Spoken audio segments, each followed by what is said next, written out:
Hello students, so today we are going to talk about protein synthesis. ठीक है, protein synthesis के बारे में थोड़ा सा रफ आइडिया आप लोग को होगा कि यार दो स्टेप्स होते हैं प्रोटीन सिंथेसिस में, ट्रांसक्रिप्शन, ट्रांसलेशन। ठीक है, so we are going to talk about protein synthesis.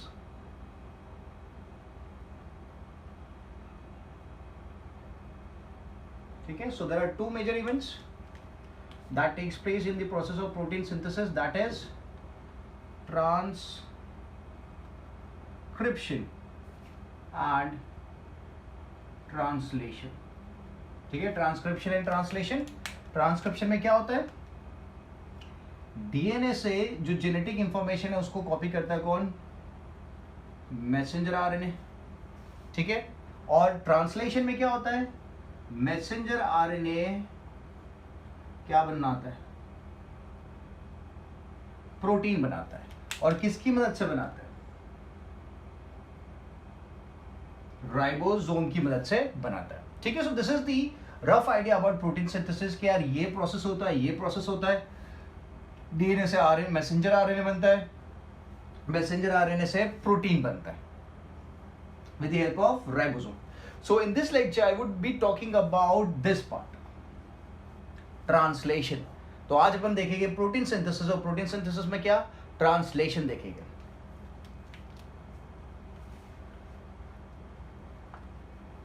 सो अगर प्रोटीन सिंथेसिस को डिफाइन करना है तो किस तरीके से कर सकते हैं? तो we can term it as process of polymerisation.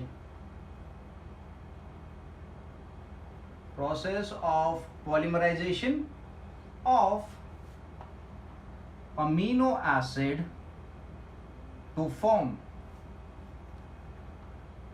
a polypeptide chain, to form a polypeptide chain.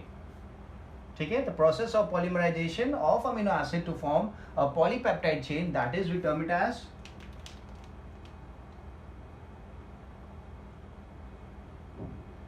Protein बोलते हैं। क्लियर है? सो पॉलीमराइजेशन होगा किसका? अमीनो एसिड का, और क्या बनेगा? एक लंबी सी पॉलीपेप्टाइड चेन बनेगी, that is known as a protein.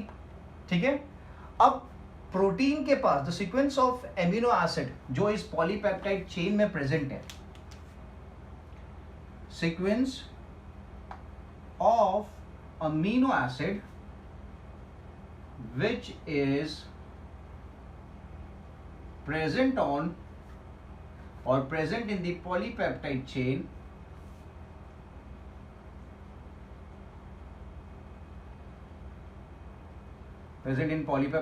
या फिर I can also term it as protein, okay, is sequence of amino acid which is present in the polypeptide chain, or the protein is defined by the sequence of bases, is defined by the sequence of bases मतलब nitrogen bases on messenger RNA. ठीक है, समझ में आ गया? मतलब जो polypeptide chain में जो अमीनो एसिड है, वो अमीनो एसिड के कोड्स किसके पास थे? तो वो कोड्स किसके पास प्रेजेंट थे? It is present, that is present a sequence of bases on messenger RNA. So sequence of amino acid which is present in the polypeptide chain on the protein is defined by the sequence of bases that is present on the messenger RNA. messenger RNA के पास जो genetic information होगी, उसी information के basis पे क्या बनने वाला है? प्रोटीन बनने वाला है ना। ठीक है, तो इसीलिए messenger RNA का दूसरा नाम क्या हो जाता है? उसने information अपने पास कैरी करके रखी है। कौन सी information? वो information जिससे प्रोटीन का फॉर्मेशन होगा, वो इंफॉर्मेशन जिससे अमीनो एसिड बाइंड करके पॉलीपेप्टाइड चेन बनाएंगे। तो इसीलिए मैसेंजर आरएनए को क्या कहा जाता है? It is also termed as information RNA. ठीक है, या फिर we can also term it as template RNA. Information RNA and template RNA कहा जाता है। ठीक है, समझ में आ गया? क्लियर है? So the process of polymerization of amino acid to form a polypeptide chain or a protein is known as protein synthesis. Okay, उस प्रोटीन में, उस पॉलीपेप्टाइड चेन में जो अमीनो एसिड प्रेजेंट है वो किस पे डिपेंड करेगा? So that is going to depend on the sequence of bases, nitrogen bases on messenger RNA. ठीक है, इसलिए मैसेंजर आरएनए को क्या कहा जाता है? It is termed as information RNA या फिर टेम्पलेट आरएनए. ठीक है, सो मैं एक आरएनए बनाता हूं, मैं उसे ट्रांसलेशन यूनिट बोल सकता हूं. Translation unit.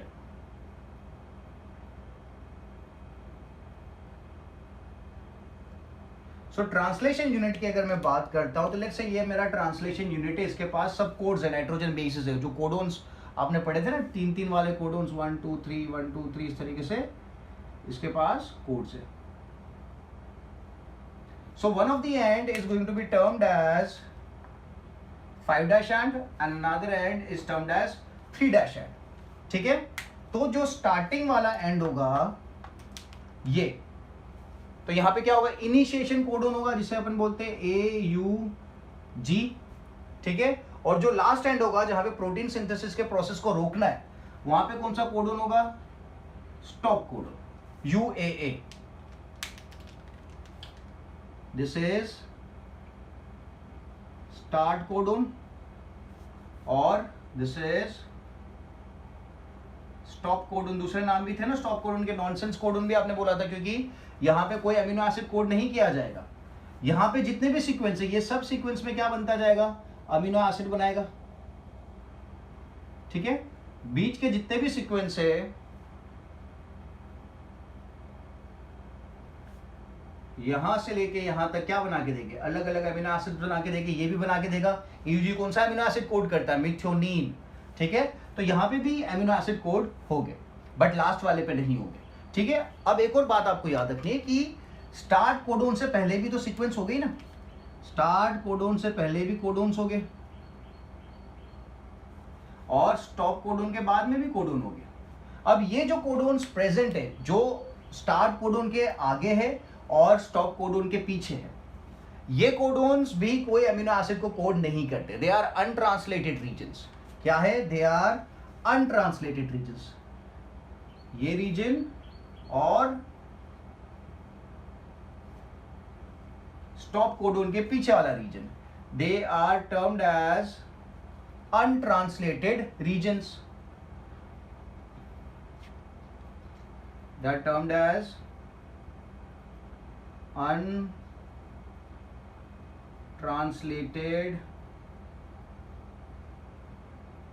region. उन्हें अनट्रांसलेटेड रीजन कहा जाएगा, या फिर शॉर्ट फॉर्म में आप बोल सकते हो UTR. They are termed as UTR, that is untranslated region. अब काम क्या है इसका? तो ये एक बात तो आपको याद रखनी है, दे आर नॉट ट्रांसलेटेड, मतलब they are not producing proteins. Protein is not produced. ठीक है, तो काम क्या कर रहे हैं? तो काम ये कर रहे हैं कि they provide stability to messenger RNA. They provide stability to messenger RNA. ये मैसेंजर आरएनए को स्टेबिलिटी प्रोवाइड करने का काम करते हैं और उसी के साथ it increases the translation efficiency. It increase translation efficiency.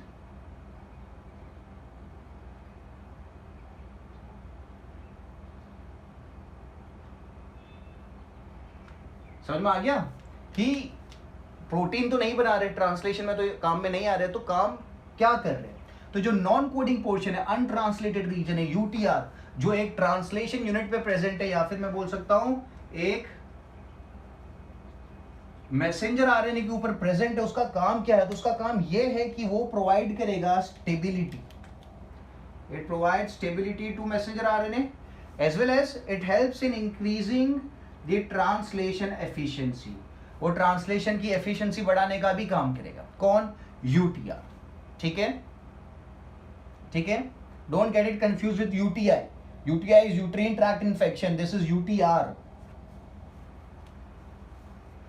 So now we'll talk about the steps for translation. कौन कौन से steps होते हैं ट्रांसलेशन के प्रोसेस में.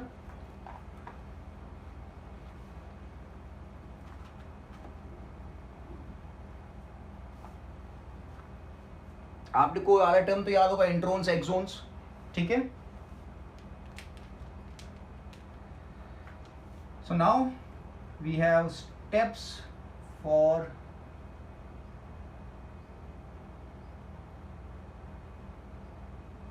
ट्रांसलेशन. कौन से स्टेप्स ट्रांसलेशन में इंपॉर्टेंट है. तो पहला स्टेप जो है दैट इज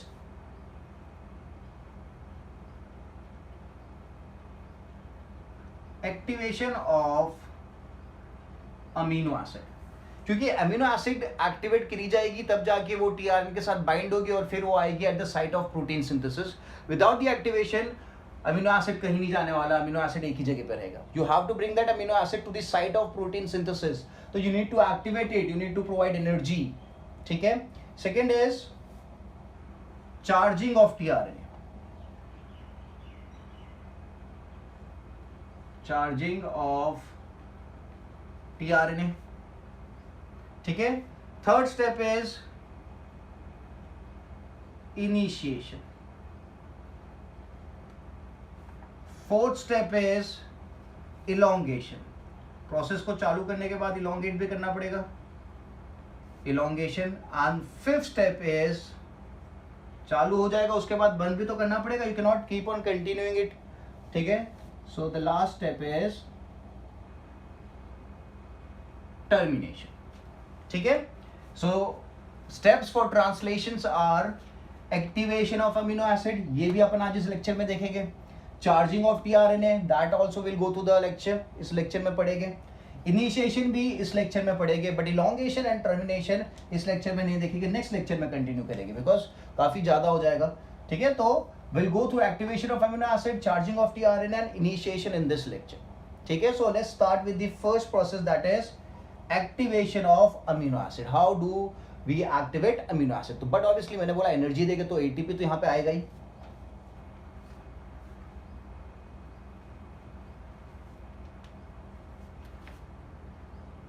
ठीक है. So what is done is amino acid, it is added with energy, that is ATP, in presence of activation enzyme. In presence of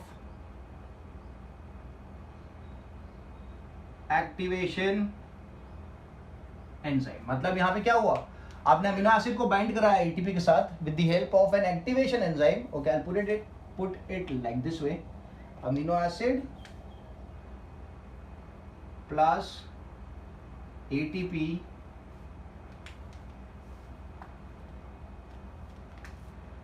amino acid plus ATP gives, okay, or I can put it as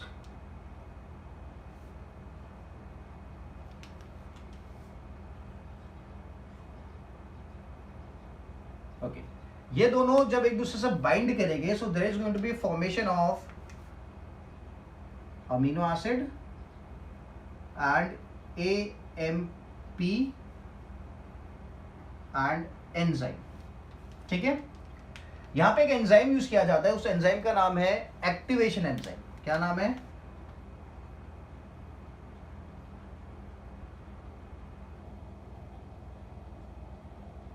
it is termed as activation enzyme, जिसका नाम क्या है, तो नाम activation enzyme का है amino acyl synthetics. The name of the enzyme is amino acyl synthetics.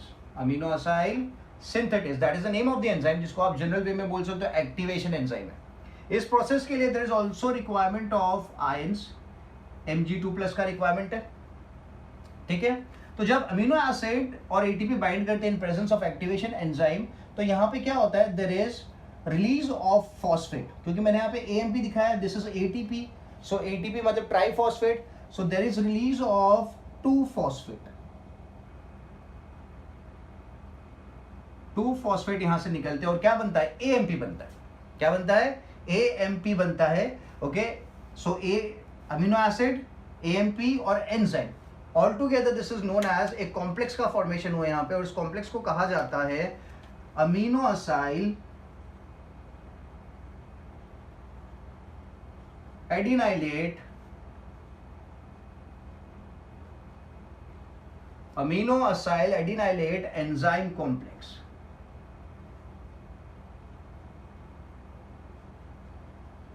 ठीक है, सो जब अमीनो एसिड एटीपी बाइंड करते इन presence of amino acyl synthetase, जो कॉम्प्लेक्स फॉर्म हुआ या जो कॉम्प्लेक्स बना, इस कॉम्प्लेक्स को क्या कहा जाता है, this is amino acyl adenylate enzyme complex.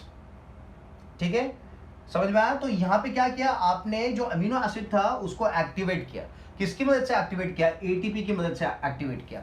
तो जब आप अमीनो एसिड को एटीपी की मदद से एक्टिवेट करोगे तो क्या बनेगा, तो बनेगा amino acyl adenylate enzyme complex. ठीक है, सिंपल एंड इजी, समझ में आ गया।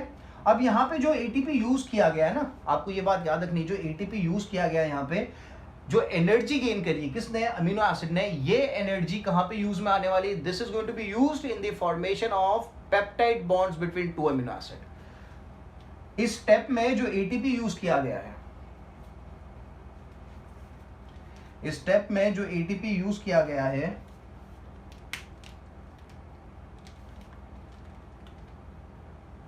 That is going to be use for the formation of peptide bond. So यहां पे मैं लिख देता हूं, इसकी जो एनर्जी एटीपी की जो यूज करी है, that is going to be used for energy will be used for formation of peptide bond between 2 amino acid। ठीक है, तो ये जो एटीपी यहाँ पे गेन हुआ था, उसकी जो एनर्जी अपन ने गेन करी है वो किस काम में आने वाली, तो आपको याद रखना है, energy will be used for the formation of peptide bond between 2 amino acids. जब प्रोटीन सिंथेसिस आगे कंटिन्यू होगा और एक अमीनो एसिड के साथ दूसरा अमीनो एसिड बाइंड करेगा, तो उस टाइम पे जो पेप्टाइड बॉन्ड बनेगा तो उसके लिए एनर्जी की रिक्वायरमेंट होगी। So that is going to be delivered by this ATP, जो अपन ने ये वाले स्टेप में यूज किया, that is activation of amino acid वाले स्टेप में यूज किया। ठीक है, तो क्या याद रखेंगे, अमीनो एसिड जब एटीपी से बाइंड करेगा in presence of activation enzyme, this would result in the formation of amino acyl adenylate enzyme complex. ठीक है, और यहाँ पे एंजाइम कौन सा है, तो this is amino acyl synthetase enzyme है। ठीक है, simple and easy, is this clear. और ये यहाँ पे याद रखना 2 फॉस्फेट निकलेंगे, प्लस यहाँ पे मैग्नीशियम आयंस को यूज किया जाएगा for the whole process activation of amino acid. तो ये भी आप याद रख सकते हो कि यार अमीनो एसिड को अगर एक्टिवेट करना है तो Mg2+ की रिक्वायरमेंट है। ठीक है, done.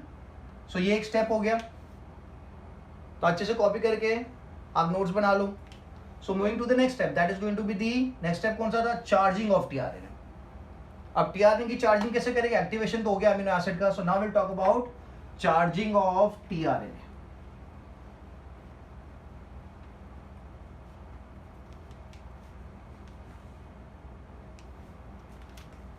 So the second step is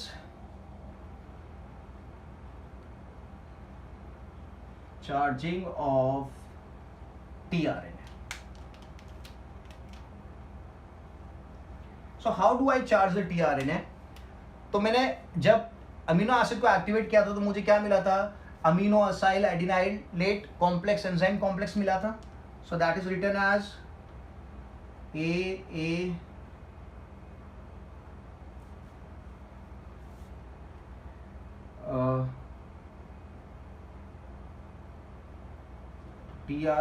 tRNA था, AMP, यहाँ पे AMP था और क्या था, एंजाइम।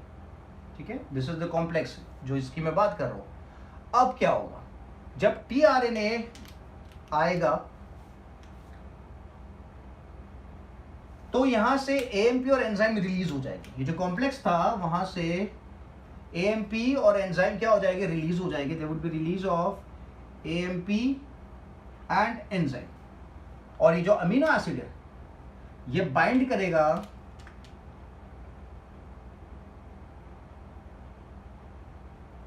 टीआरएनए के साथ। किसके साथ बाइंड करेगा? टीआरएनए के साथ बाइंड करेगा। यहां पे क्या यूज किया मैंने? यहां पे टीआरएनए यूज किया। तो जब टीआरएनए आएगा तो अमीनो एसिड से एएमपी और एंजाइम हट जाएंगे और अमीनो एसिड जाके बाइंड करेगा किसके साथ? Amino acid plus tRNA. Now this tRNA is known as charge tRNA or amino acyl tRNA. Amino acyl tRNA या फिर we can also term it as charged tRNA. ठीक है, अभी टीआरएनए क्या हो चुका है? चार्ज हो चुका है। तो जो अपन ने कॉम्प्लेक्स बनाया था एंजाइम कॉम्प्लेक्स आगे, वो एंजाइम कॉम्प्लेक्स के साथ जब टीआरएनए पास में आएगा तो एएमपी और एंजाइम वहां से डिटैच हो जाएंगे, वहां से हट जाएंगे और अमीनो एसिड किससे बाइंड कर लेगा? अमीनो एसिड बाइंड करेगा टीआरएनए के साथ और टीआरएनए क्या हो जाएगा? अमीनो असाइल टीआरएनए हो जाएगा या फिर we can term it as the charged tRNA. We can term it as the charge tRNA. समझ में आ गया? दो स्टेप्स हो गए। एक क्या किया आपने? एक्टिवेशन ऑफ अमीनो एसिड, वहां पे आपने एनर्जी यूज करी, और दूसरा क्या किया? Charging of tRNA. Okay, tRNA को आपने चार्ज किया। ठीक है, simple and easy. So let's move ahead. Which is the third step? The third step is going to be the initiation. और इनिशिएशन को अपन पढ़ेंगे in terms of both the organism, that is prokaryotes and eukaryotes. दोनों organism के basis पे अपन पढ़ेंगे किसको? इनिशिएशन वाले पॉइंट को। So the third step that is going to be the initiation.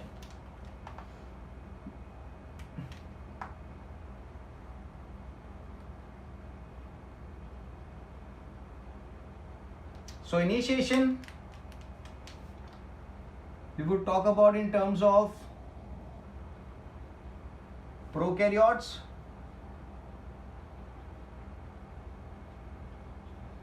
and eukaryotes. Prokaryotes और यूकैरियोट्स आपको पता होने चाहिए क्या होते हैं। प्रिमिटिव ऑर्गेनिज्म है और एक डेवलप्ड ऑर्गेनिज्म है। So I won't be talking about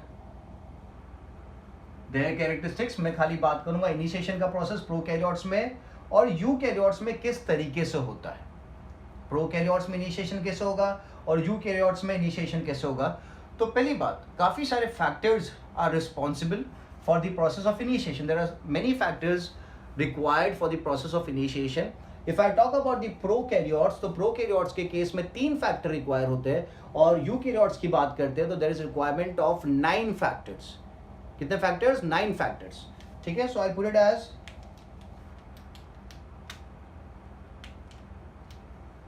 3 types of initiation factors are required. 3 types of initiation factor, IF, are required.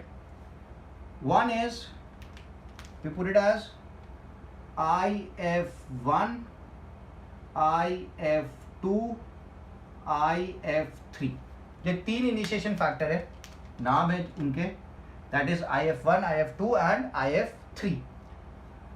Eukaryotes की बात करते हैं तो यूकैरियोट्स में there are 9 types of initiation factors. 9 types of initiation factor. IF में लिख सकता हूं, बट IF में लिखूंगा तो there is no differentiation between the IF of the prokaryote and the IF of the eukaryotes. तो उसको डिफरेंशिएट करने के लिए मैं क्या करता हूं? मैं सिंपल EIF लिखता हूं। क्या लिखता हूं? EIF। तो अभी जब मैं EIF लिखूंगा तो डिफरेंस हो जाएगा कि यार IF मतलब प्रोकैरियोट का इनिशिएशन फैक्टर और EIF मतलब यूकैरियोट्स का इनिशिएशन फैक्टर। समझ में आ जाएगा ना? अगर मैं लिखता हूं IF दोनों के लिए तो वो कंफ्यूजिंग हो सकता है कि यार किसका इनिशिएशन फैक्टर की बात हो रही है, प्रोकैरियोट्स की हो रही है या फिर यूकैरियोट्स की होती है। बट अगर मैं मेंशन करूं EIF, so EIF is going to be for the eukaryotes. तो डिफरेंस रहेगा ना कि सिर्फ IF है तो प्रोकैरियोट का इनिशिएशन फैक्टर है, अगर EIF है तो यूकैरियोट्स का इनिशिएशन फैक्टर है। तो कौन कौन से इनिशिएशन फैक्टर है? Let's see. So we have EIF1, EIF2, EIF3, EIF4A,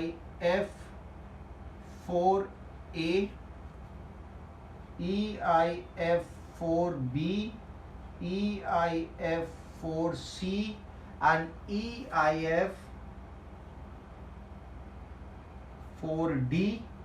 ठीक है, and EIF 5 EIF 6, ठीक है। सो टोटल होने चाहिए 9, 1 2 3 4 5 6 7 8 9, यस, ठीक है। सो प्रोकैरियोट्स में जो इनिशिएशन का प्रोसेस होगा that is govern by 3 factors, 3 types of factors, IF1, IF2, IF3, और यूकैरियोट्स में it is govern by 9 types of initiation factors, EIF1, EIF2, EIF3, EIF4A, EIF4B, EIF4C, EIF4D, EIF5 and EIF6, ठीक है। So I hope this is clear, simple and easy, done. सो ये तो हो गई initiation factor की बात। अब दूसरी बात मैं बताता हूं आपको कि ये मैं रब कर रहा हूं, आप लोग पॉज करके लिख लेना इतना। अब मैं ये बात बताता हूं कि जब भी मैं आगे बात करूंगा इनिशिएशन के प्रोसेस की अपन बात करेंगे, और अगर मैं बोलता हूं कि यार प्रोकैरियोट्स में इनिशिएशन के प्रोसेस के लिए यूज हो रहा है IF1 यूज हो रहा है, ठीक है। तो आपको याद रखना पड़ेगा कि यूकैरियोट्स में कौन सा इनिशिएशन फैक्टर काम करेगा। तो यूकैरियोट्स में काम करेगा EIF1 एंड EIF4। EIF1 काम करेगा और EIF4 काम करेगा। अगर मैं बोलता हूं यहां पे यूज हो रहा है इनिशिएशन फैक्टर 2, तो यहां पे आपको याद रखना है यूकैरियोट्स में इनिशिएशन फैक्टर होगा 3, ठीक है। और अगर मैं बोलता हूं यहां पे इनिशिएशन फैक्टर यूज हो रहा है 3, तो यहां पे जो इनिशिएशन फैक्टर काम करेगा दैट इज EIF2, ठीक है। समझ में आ गया, क्लियर है। तो अगर यहां पे प्रोकैरियोट्स में इनिशिएशन फैक्टर 1 काम करता है जो प्रोसेस के लिए, जो स्टेप के लिए, तो उसी स्टेप के लिए यूकैरियोट्स में initiation factor 1 and initiation factor 4 काम करेगा, ठीक है। जो स्टेप के लिए प्रोकैरियोट्स में इनिशिएशन फैक्टर 2 काम करता है, उसी स्टेप के लिए यूकैरियोट्स में इनिशिएशन फैक्टर 3 काम करेगा, और जो स्टेप के लिए प्रोकैरियोट्स में काम करता है इनिशिएशन फैक्टर 3, उसी स्टेप के लिए यूकैरियोट्स में काम करेगा इनिशिएशन फैक्टर नंबर 2, ठीक है। ये आपको याद रखना है,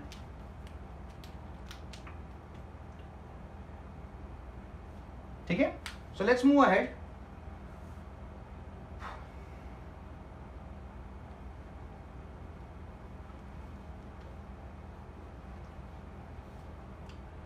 सो मैसेंजर आरएनए जो है उसके ऊपर पहली जो चीज होगी that is going to be the binding of, आपको राइबोसोम पता है ना, राइबोसोम का एक बड़ा यूनिट है, एक छोटा यूनिट। अगर आपको राइबोसोम के बारे में नहीं पता हो तो आप मेरे वीडियो लेक्चर्स देख सकते हो 11th स्टैंडर्ड के रिगार्डिंग द चैप्टर सेल, वहाँ पर राइबोसोम्स की बात कर रखी है कि बड़ा यूनिट क्या है, छोटा यूनिट क्या है। इफ़ यू आर कंफ्यूज्ड, अगर कंफ्यूजन नहीं है तो ठीक है, आप कंटिन्यू कर सकते हो।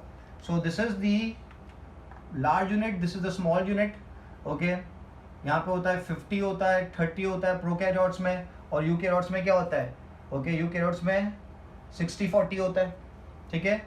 50-30 in prokaryotes, 60-40 in the eukaryotes, the bigger unit, subunits.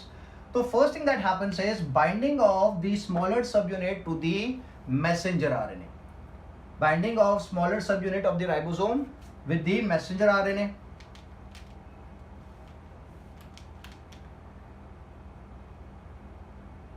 Smaller subunit of ribosome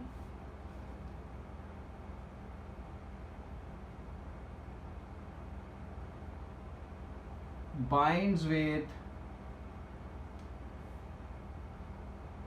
messenger RNA, ठीक है।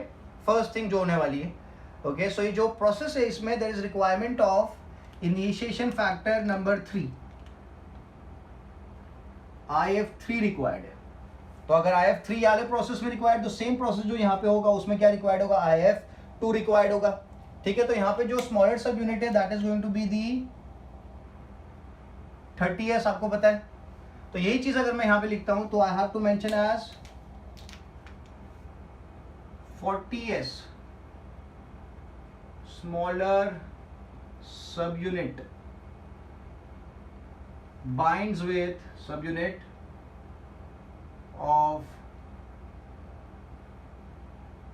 ribosome binds with messenger RNA, ठीक है, बाइंड्स विथ मैसेंजर आरएनए। और फैक्टर कौन सा काम करेगा, तो IF3 अगर इधर है तो यहां पे काम करेगा IF2, ओके, IF2 काम करेगा, क्लियर है। और अटैचमेंट कहां होगा, तो राइबोसोम का जो 5' पार्ट है ना, वहां पे अटैचमेंट होगा, ये पता होना चाहिए, 5' पार्ट पे अटैचमेंट होने वाला है, ठीक है। आगे देखते हैं। अब जो मैसेंजर आरएनए है प्रोकैरियोट्स में, उसका जो 5' एंड है, पता है ना 5' end, that is going to be like this. अगर ये ribosome messenger RNA, this is 5', this is 3', तो यहां पे अटैचमेंट होगा। तो प्रोकैरियोट्स के 5' एंड पे देयर इज अ सीक्वेंस, 5', 3'। तो यहां पे जो सीक्वेंस प्रेजेंट है दैट इज AGGAGGU, ओके, ये सीक्वेंस प्रेजेंट है। इस सीक्वेंस को कहा जाता है Shine Dalgarno sequence. This sequence is known as the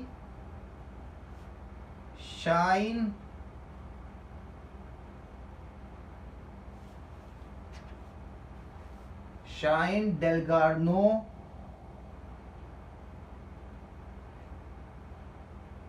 sequence. Prokaryotes case जहां पे ribosome, small unit of ribosome bind करता है, तो जिस पोर्शन से बाइंड करता है वहां पे जो सीक्वेंस अवेलेबल है दैट इज AGGAGGU, और उस सीक्वेंस को क्या कहा जाता है, शाइन-डेलगार्नो सीक्वेंस कहा जाता है, ओके। ये सीक्वेंस क्या करता है, तो आप लिख सकते हो, it helps in attachment of smaller subunit, ठीक है। अब अटैचमेंट कैसे होगा, यहां पे अगर ये कोड्स है तो जो स्मॉल सब यूनिट है राइबोसोम का, उसके पास कौन से कोड्स होने चाहिए, कॉम्प्लीमेंट्री कोड्स होने चाहिए। तो अगर मैं इसे ये सीक्वेंस को बोल दूंगा शाइन-डेलगार्नो सीक्वेंस, तो यही कॉम्प्लीमेंट्री प्रेजेंट किसके पास होना चाहिए, it should be present with the smaller सब unit of ribosome, and that is going to be termed as anti-Shine-Dalgarno sequence. It is going to be termed as anti-Shine-Dalgarno sequence. समझ में आया। तो मैं ये बोल रहा हूं कि जैसे कि ये मैसेंजर आरएनए पे जब राइबोसोम इधर बाइंड करेगा स्मॉलर यूनिट, तो जो सीक्वेंस प्रेजेंट है वो सीक्वेंस ये वाला है, डालगार्नो सीक्वेंस है, ठीक है। वो क्या करता है, हेल्प करता है in the binding of the smaller सब unit to the messenger RNA, to the messenger RNA, ठीक है। तो यार शाइन-डेलगार्नो सीक्वेंस यूकैरियोट्स में प्रेजेंट है क्या, तो आपको देखना है Shine Dalgarno sequence is absent in the eukaryotes। Eukaryotes में क्या है, एब्सेंट है, क्लियर है। तो यार फिर अटैचमेंट कैसे होगा, तो यहां पे अटैचमेंट होता है विद द हेल्प ऑफ, यहां पे भी 5' एंड है, यहां पे भी 3' एंड है। तो यहां पे 5' एंड जो होता है उसे क्या कहा जाता है, that is known as the cap region, that is known as the cap region. और यहां पे there is presence of 7 methyl group, 5' end पे there is presence of 7 methyl group. और ये जो सीक्वेंस होता है इसे क्या कहा जाता है, कैप कहा जाता है। क्या कहा जाता है, कैप। और यहां पे एक जो लास्ट में सीक्वेंस होता है 3' एंड पे, उसे कहा जाता है टेल। क्या कहा जाता है, टेल। तो आपको याद रखना है कि यार यूकैरियोट्स में जब राइबोसोम, स्मॉलर सब यूनिट ऑफ राइबोसोम आके मैसेंजर आरएनए से बाइंड करेगा, तो there is no presence of this sequence, Dalgarno sequence present नहीं है, there is presence of cap, okay. और कैप में कौन सा सीक्वेंस होगा, so there is presence of 7 methyl groups are going to be present at the 5' end, ठीक है। तो डिफरेंस क्या आ गया कि यार यूकैरियोट्स में जो स्मॉलर सब यूनिट है वो जाके बाइंड करता है कहाँ पे, 5' एंड पे, कैप वाले रीजन पे, किसमें, यूकैरियोट्स में।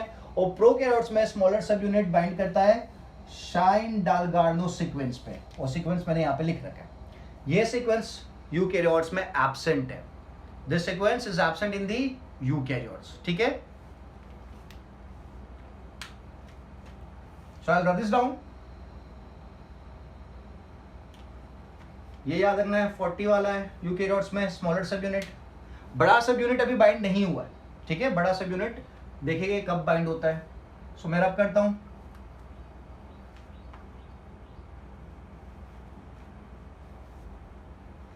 तो यहां पे मैं सेम पॉइंट एक बार रिपीट कर देता हूं जो मैंने अभी बताया, उसी को मैं लिख देता हूं कि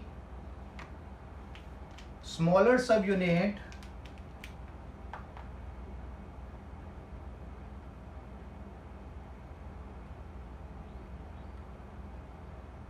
binds to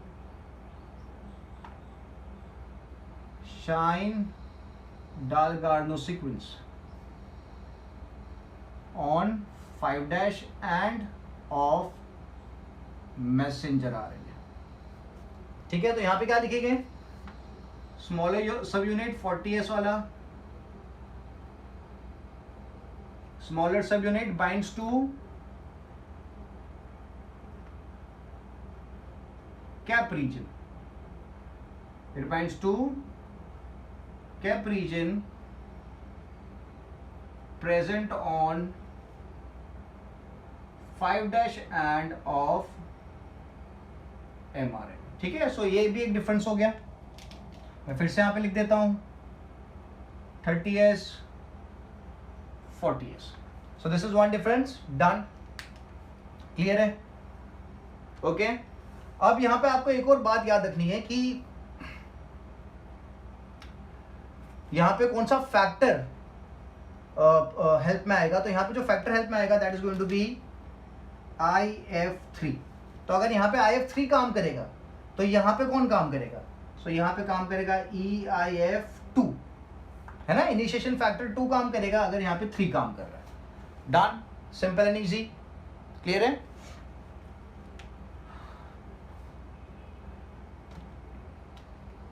ओके, एक और पॉइंट में डालता हूं, अगर मैसेंजर आरएनए के पास प्रेजेंट है शाइन-डालगार्नो सीक्वेंस, तो स्मॉलर सब यूनिट के पास जो सीक्वेंस प्रेजेंट होगा उसे क्या कहा जाएगा। तो जैसे मैं बोल रहा था आपको,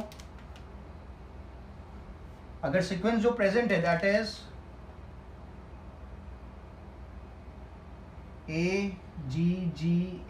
AGGAGGU, किसके पास प्रेजेंट है, मैसेंजर आरएनए के पास। तो जो राइबोसोम का सब यूनिट है उसके पास कौन सा सीक्वेंस प्रेजेंट होना चाहिए, तो it should have UCCU, T के सामने टी नहीं आएगा ना बिकॉज आरएनए की बात हो रही है, CCA के सामने, U के सामने आएगा A, ठीक है। तो ये इस तरीके से बाइंड करेगा। तो ये जो सीक्वेंस है, this sequence is known as anti-Shine-Dalgarno sequence, ठीक है। anti-Shine-Dalgarno sequence, this is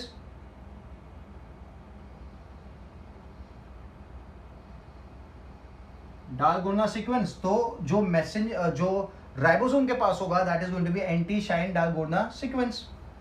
यहां पे लिख देता हूं, प्रेजेंट ऑन स्मॉलर सब यूनिट ऑफ राइबोसोम। तभी तो जाके बाइंडिंग होगा, समझ में आया। मैसेंजर आरएनए के पास शाइन-डालगार्नो सीक्वेंस है, तो जो राइबोसोम का छोटा सब यूनिट है जो बाइंड हुआ था, ओके, इस तरीके से जो बाइंड हुआ है यहाँ पे मैसेंजर आरएनए के ऊपर, तो उसके पास भी तो सीक्वेंस होना चाहिए। तो वो सीक्वेंस कौन सा है, so that is UCCA, which is termed as anti Shine Dalgorno sequence. Clear है? डन? समझ में आ गया इतना? Okay, so now will move ahead. Okay, तो अब देखते क्या होगा. सो अभी ribosome, smaller unit of ribosome bind हो गया है. अब एक और चीज जो याद रखनी है वो ये याद रखना है कि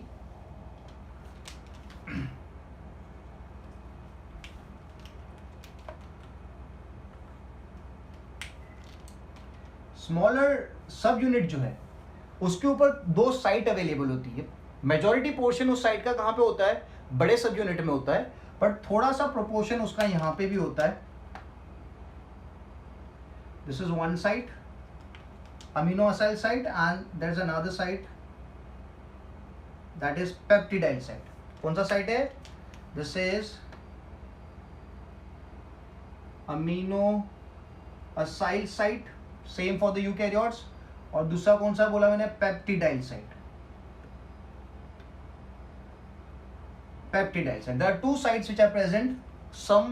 What region of these two sites are present in the smaller subunit of the ribosome? Majority of the portion is in the bigger part. जो बड़ा सब यूनिट होता है ना उसके अंदर प्रेजेंट होता है. अब क्या होता है यहाँ पे, ये जो बाइंड तो हो गया, अब क्या होने वाला है? आपका जो टीआरएन था वो चार्ज भी हो चुका था. तो अब क्या करेगा? टीआरएनए आके यहाँ पे बाइंड करेगा. इसे दिखा रहा हूं मैं. टीआरएनए क्लोवर लीफ मॉडल था ना, ठीक है. तो यहां पे एक और चीज अपन दिखा देते, क्या आएगा? Amino acid. So now once the smaller सब unit has bound to the messenger RNA, तो टीआरएनए एक स्पेसिफिक अमीनो एसिड को लेके यहां पे आएगा. ठीक है. सेम प्रोसेस यहां पे भी हो रहा है, यूकैरियोट्स में भी हो रहा है. ठीक है. और ये जो फर्स्ट अमीनो एसिड जो टीआरएनए लेके आएगा, okay, the tRNA carries the amino acid, will join with the what do you call, the smaller subunit.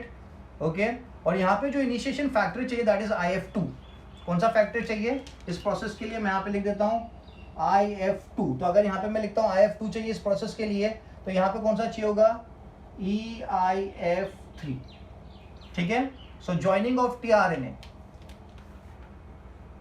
Joining of tRNA requires factor EIF3, और यहां पे requires joining of tRNA requires IF2 और यहां पे IF3. ठीक है, समझ में आया? यहां पे एक और चीज आपको याद रखनी है, ये जो पूरा प्रोसेस है ज्वाइनिंग वाला, it also depends on energy. Okay, requires energy. और यहां पे एनर्जी कौन सप्लाई करेगा? तो it is going to be supplied by GTP. It is going to be supplied by GTP. यहां पे भी एनर्जी रिक्वायर्ड है. Yes, energy is required and the energy is supplied by GTP.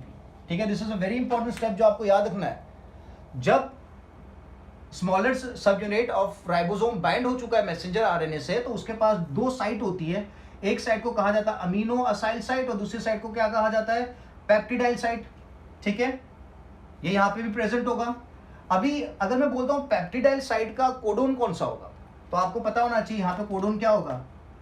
यहां पे होगा इनिशिएशन AUG. ठीक है. और यहां पे आपको ऐसा भी कंसिडर कर सकते हो, दूसरे एमिनो एसिड के लिए GAG ले लेता हूं मैं, तो यहां पे AUG होगा. मतलब आपका पहला amino acid initiation codon AUG होता है ना. So AUG is going to be present here, इस पॉइंट पे, और फिर आके ट्रांसफर आरएनए बाइंड करेगा. ट्रांसफर आरएनए के पास क्या होता है? साइड के ऊपर एंटाई कोडोन होते हैं. तो इस तरीके से यहाँ पे आके बाइंड हो जाएगा. तो क्या क्या चीजें रिक्वायर्ड है? यहाँ पे इनिशिएशन फैक्टर 2 रिक्वायर्ड है और वहां पे इनिशिएशन फैक्टर 3 रिक्वायर्ड है. And along with it it is a energy dependent process. तो GTP is the one which is going to transfer the energy. okay, GTP energy transfer करेगा जब tRNA bind करेगा किससे? मैसेंजर आरएनए से. ठीक है. So joining of tRNA to messenger RNA.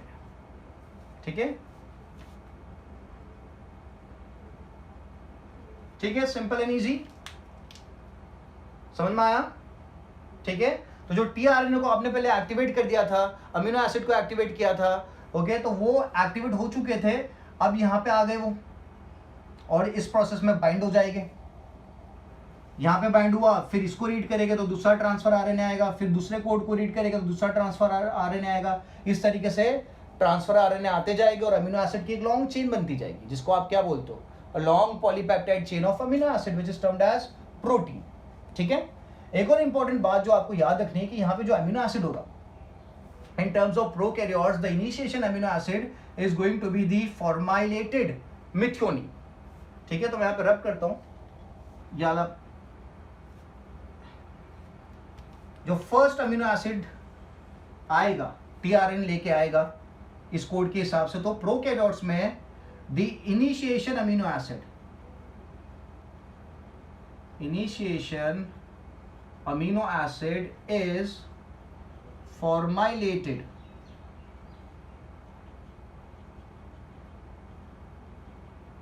Methionine. Very important point कि prokaryotes में जो टीआरएन अमीनो एसिड लेके आता है वो अमीनो एसिड क्या होता है, that amino acid is formylated methionine. ठीक है, और सेम चीज अगर मैं इसके बारे में बोलता हूं तो याले प्रोसेस में जो इनिशिएशन अमीनो एसिड, जो अमीनो एसिड लेके आएगा याले केस में, इज नॉन फॉर्माइलेटेड।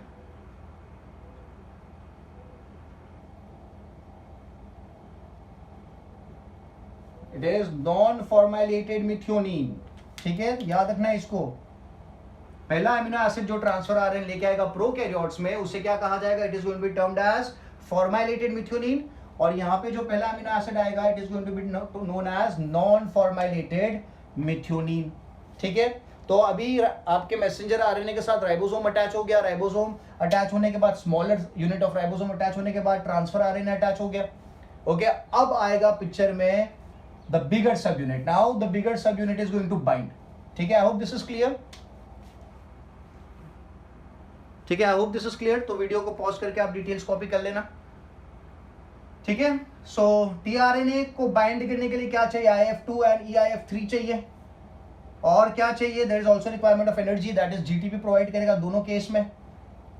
जो फर्स्ट अमीनो एसिड आएगा that is going to be the formylated methionine, और यहाँ पे जो फर्स्ट अमीनो एसिड आएगा that is going to be the non formylated methionine. ठीक है, so now let's talk about binding of the larger sub unit.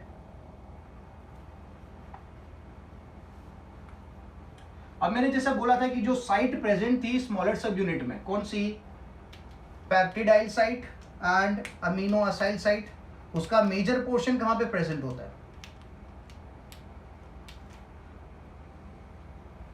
ठीक है, तो यहां पे मैं डायग्राम दिखाता हूं now how is it going to work.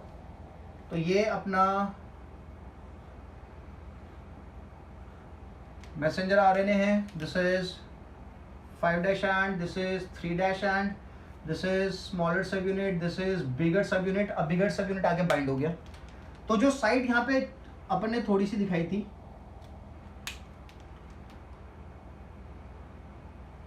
वो इसके अंदर एक्सटेंडेड होती है। इट इज एक्सटेंडेड इन दी बिगर सब यूनिट।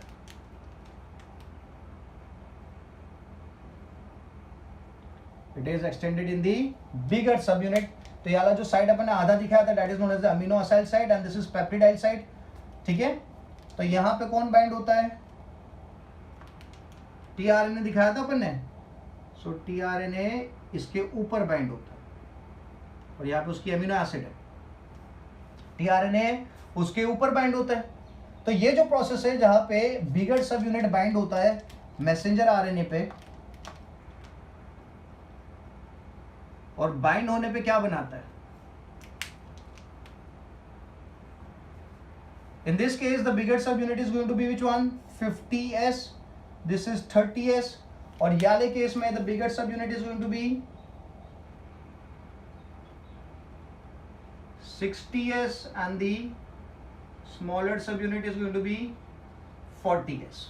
ठीक है, समझ में आया। अभी क्या बना यहाँ पे, अभी जो चीज बनी that is known as 70s initiation complex is form.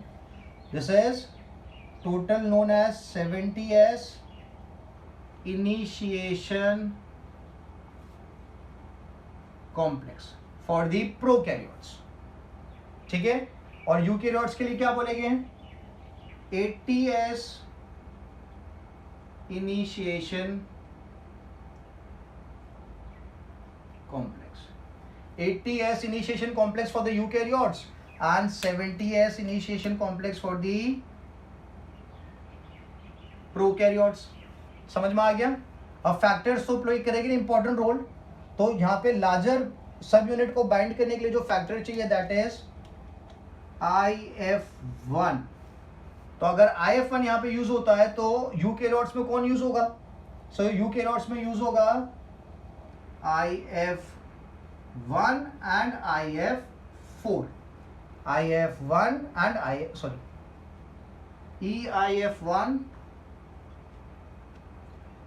EIF1 and EIF4, 4 के जितने थे सब यहाँ पे पार्टिसिपेट करेंगे, ठीक है।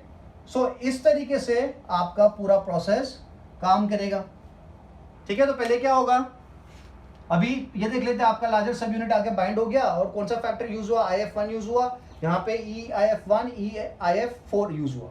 बना क्या, तो 70s इनिशिएशन कॉम्प्लेक्स बना और यहाँ पे क्या बना, 80s initiation complex. So this was the process of initiation. अभी इलॉन्गेशन एंड टर्मिनेशन बाकी है, ठीक है। तो इसको एक बार रिवाइज कर लेते पूरे प्रोसेस को। पहले क्या होगा, सो पहले होगा स्मॉलर सब यूनिट बाइंड करेगा किससे, स्मॉलर सब unit binding with messenger RNA. This was the first step. तो आपको यहां पे याद रखना है, इस स्टेप के लिए there is no ATP required, ठीक है। स्मॉलर सब यूनिट जब बाइंड होगा there is no ATP required. फिर क्या होगा, इसके साथ कौन बाइंड करेगा, ये पूरे के साथ, so there is binding of tRNA। तो tRNA के लिए ATP चाहिए था क्या, तो यस, आपने ATP की इक्विवेलेंट एक दूसरी चीज यूज करी दैट इज GTP यूज्ड, मतलब एनर्जी यूज करी। और फिर लास्ट में क्या होता है, कौन सी चीज बाइंड होती है, लार्जर सब यूनिट। पहले छोटा सब यूनिट था, अब लार्जर सब यूनिट बाइंड हुआ तो एनर्जी यूज होती है। तो आपको लिखना है यस और no, no energy use. So this was the process of initiation. Smaller सब यूनिट बाइंड करता है मैसेंजर आरएनए से, मैसेंजर आरएनए बाइंड करता है ट्रांसफर आरएनए से, एनर्जी यूज होती है। और फिर ट्रांसफर आरएनए बाइंड हो जाने के बाद बाइंड करता है लार्जर सब यूनिट, ठीक है। सिंपल एंड इजी, समझ में आ गया। So this was the whole process of initiation. So I hope आपको अच्छे से समझ में आया है, ठीक है। आप वीडियो देखते देखते लेक्चर की नोट्स भी बनाते रहो। कोई भी डाउट होता है drop me a message, if you have a problem drop me a message. Photo click कर लो वीडियो का, स्नैपशॉट ले लो कि कहाँ पे एरर है, सर्कल अप करके मुझे भेज दो कि सर ये समझ में नहीं आया, ठीक है। So I have tried my best कि मैं आपको सिंपल तरीके से बताऊं कि किस तरीके से ट्रांसलेशन होने वाला है, ठीक है। 2 स्टेप्स आर लेफ्ट।